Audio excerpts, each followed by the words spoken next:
Hello friends, कैसे हैं आप लोग? आई होप आप लोग अच्छे ही होंगे। और देखो, खूब बारिश हो रही है। आप आवाज़ सुन रहे हो ना, बहुत ज़्यादा बारिश हो रही है। मौसम अच्छा है, लेकिन ब्लॉग बनाने में बहुत दिक्कत हो रही है, क्योंकि इसकी आवाज़ से ना मेरी आवाज़ दब जाती है।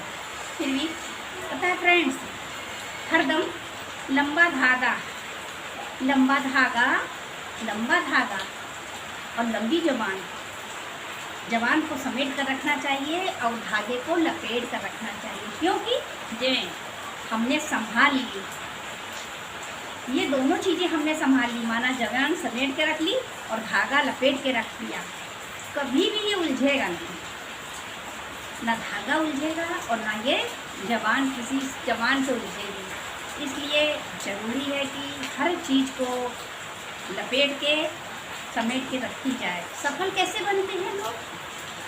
बेइज्जती, जुनून, गुस्सा हमको वहाँ तक पहुँचा ही देता है। तो हर चीज़ का जुनून होना चाहिए।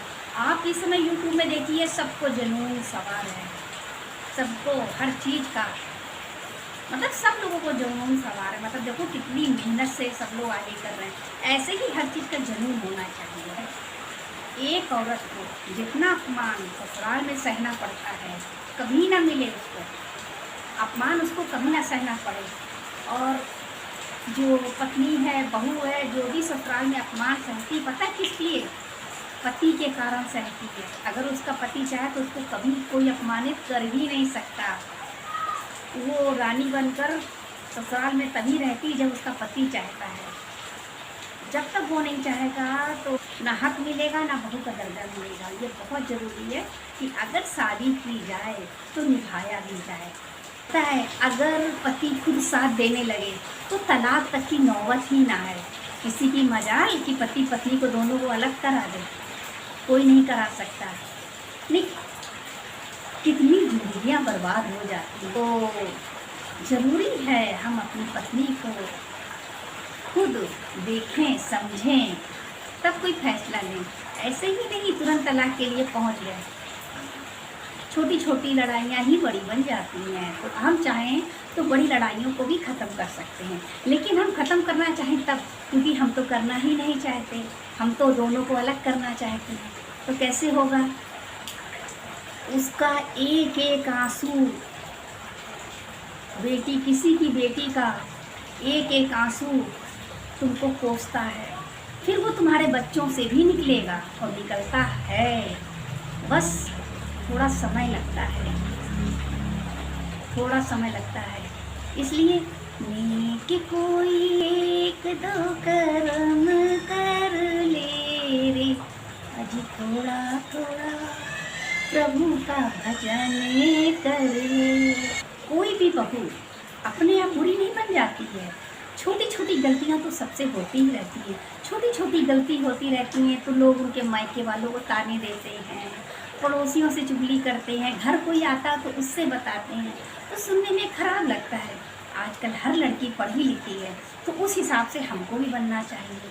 हम नहीं कहते कि नहीं सारी लड़कियां सही ही होती हैं, नहीं, कभी सास ससुर अच्छे होते हैं तो सामने वाला नहीं अच्छा होता है, वो दिमाग खराब कर देता है। सब कुछ होते हुए, लेकिन ज़्यादातर ऐसा नहीं है कि कर करके टोक टोक के ऐसा माहौल बना देते हैं कि लड़ाई आपे ही होने लगती है। और फिर कोर्ट कचहरी मुकदमा सब चालू हो जाता है। देखो किसी का कुछ नहीं किया, सास अपने कमरे में खा रही है, ससुर के साथ बैठकर, नंद घूम रही है, देवर अपनी पत्नी के साथ एंजॉय कर रहा है, लेकिन तेरी औरत कहाँ गई? सोचो सोचो, करो विचार, अपनी पत्नी की करो संभाल। सोचो सोचो, करो विचार, पत्नी की अपनी करो संभाल। ये दोबारा फिर न मिलेगी, हाथ से तेरे निकल जो चलेगी। पता है, छोटी छोटी बातें ससुर से कहना, पति से कहना, इधर कहना उधर कहना, ये इतना बात का बतंगड़ बन जाता है कि माहौल पूरा बिगड़, और ऐसा माहौल बन जाता है अगर इस समय पति साथ देता है तो कहीं कुछ नहीं होता है। पता है, रोटी अगर एक तरफ से सेकी जाए तो खाने में मज़ा नहीं होता है, जब दोनों तरफ से रोटी सेकती तभी मज़ा आता है। ऐसे ही आप ये ना सोचिए कि नई बहू आई है वही सब कर रही है, या ससुराल वाले ऐसा कर रहे हैं। वो तो पढ़ते हुए आपके घर में कदम रखती है, लेकिन आप तो एक्सपीरियंस होल्डर हैं। धीरे धीरे सिखाइए। जैसे आपकी बेटी गलती करती है तो उससे भी हो जाती है, उसको उसको माफ़ करते हैं, इसको क्यों नहीं करते हैं? इसको भी करना चाहिए। क्या आप शादी हो के आई थी तो क्या पैसे की थी? तो छोटी छोटी बातें हमारा समाधान बन सकती है, लेकिन हम बनाना नहीं चाहते, हम दूसरी लाना चाहते हैं ना, इसलिए कैसे बनने देंगे? कहते ना, जब कोई बात बिगड़ जाए, जब कोई मुश्किल पड़ जाए, तुम देना साथ मेरा, वो हम ना। अगर कोई चाहेगा तो घर जरूर बनेगा, जब कोई चाहता ही नहीं। में बाप बनने की ताकत पूरी होती है, लेकिन बाप में माँ बनने की ताकत बिल्कुल नहीं होती है। बाप में माँ बनने की ताकत बिल्कुल नहीं होती। माँ मर गई तो बाप को बाप बनने की ताकत भी नहीं रहती है। माँ तो छोड़िए, उसको बाप बाप बनने की ताकत नहीं रहती है। तो उसके दिल से पूछो ना, जिसकी बेटी है कैसे माँ बन के पालती है। भाई थे, 2 भाई थे, तो दोनों घूमने जाते थे डेली, सुबह कहीं ना कहीं वॉक पे जाते थे। तो इसी तरह वो आज भी गए, सुबह सुबह दोनों टहलते हुए गए। किसी बात में बड़े भाई को गुस्सा आया, उसने छोटे भाई को एक थप्पड़ मारा। तो गाल से जाने लगा। थोड़ी देर में करते करते करते गया और रेत में उसने लिखा, मेरे भाई ने आज मुझको थप्पड़ मारा। उसके बड़े भाई ने देखा, कुछ नहीं बोला। फिर धीरे धीरे दोनों लोग घर आ गए, बोला नहीं, रास्ते में घर आ गए। फिर दूसरे दिन दोनों भाई टहलने गए। पहले के ज़माने में लोग बड़ी इज्जत करते थे, बोलते कम थे, लेकिन आज आप बोल के देखिए किसी से तो तुरंत आपको जवाब मिल जाएगा। तो आज भी वो टहलने गए तो उसको गर्मी लगी, तो उसने क्या करा, कपड़े उतार के नहाने के लिए छोटा वाला कूद गया और नहाने लगा। इतने में बड़े भाई ने देखा, अरे मेरा भाई तो डूब रहा। वो दौड़ के गया, उसको निकाला और उसको बचाया, बचा के बाहर निकाल के लाया। आज वो भाई छोटा वाला कपड़े उपड़े पहनने के बाद एक पत्थर पे गया, वहाँ छेनी हथौड़ी से लगने लगा। आज मैं डूब रहा था, मेरे भाई ने मुझको कूद कर जाके मेरी जान बचाई। बड़ा भाई देख रहा था। उसने कहा कि ऐसा क्यों? कल तुमने रेत में लिखा, आज तुम पत्थर में लिख रहे क्यों? बोला ना कि कोई गलत बात होनी चाहिए जो दिल में लगने वाली, उसको रेत पे लिख देनी चाहिए। आई और चली गई, ख़त्म हो गई बात। और कोई अच्छी बात हो तो उसको पत्थर पे लिख देना चाहिए कि बहुत दिन तक याद रहे और लोग देखें तो उनको भी याद रहे। तो हम लोग पता क्या है, अच्छी बात भूल जाते हैं, बुरी बात याद रखते हैं। उसने मेरे साथ ऐसा किया, इसने मेरे साथ ऐसा किया।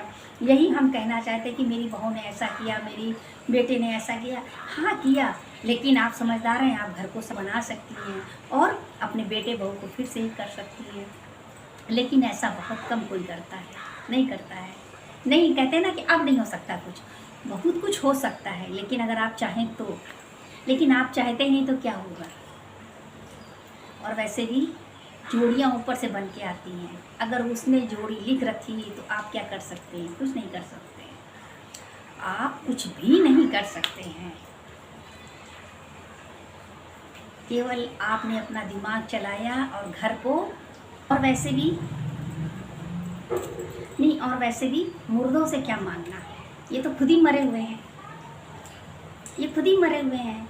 शादी में पहले ही बता देते हैं हमको ये चाहिए, हमको ये चाहिए, तो ये तो पहले मुर्दे हैं, तो इनसे क्या मांगना है? तो भगवान से मांगो, हे भगवान मेरी बेटी को अच्छा घर और मेरी बेटी को अच्छा घर मिले और वहाँ के लोग भी अच्छे मिले। ध्यान रखिएगा, जहाँ मांगो वहाँ हम अपनी बेटी को कभी नहीं देंगे। इसलिए